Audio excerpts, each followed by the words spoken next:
روزانہ مردوں کی طرف سے ایک میسج آتا ہے کہ ہماری بیوی ہماری بات نہیں مانتی ہے.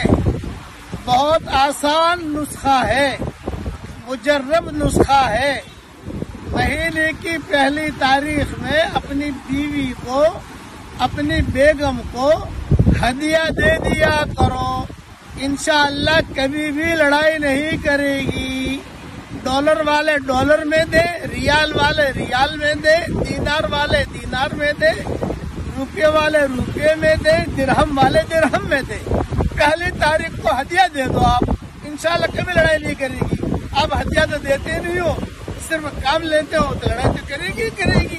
ہاں، یہ چیزیں جو ہے سیکھنی چاہیے. بیوی کو ہدیہ دینا چاہیے. اللہ نے مال دیا ہے تو آپ لے جاؤ بازار میں جا کر انگوٹھی بھی دلا دو اس کو، تھوڑا سا ہار بھی دلا دو. اس سے خوشیاں ہوتی ہے. تہادو تحابو، حضور صلی اللہ علیہ وسلم نے فرمایا ہدیہ دیا کرو، محبتیں بڑھے گی. اللہ تعالی ہم سب کو عمل کرنے کی توفیق عطا فرمائے. آمین.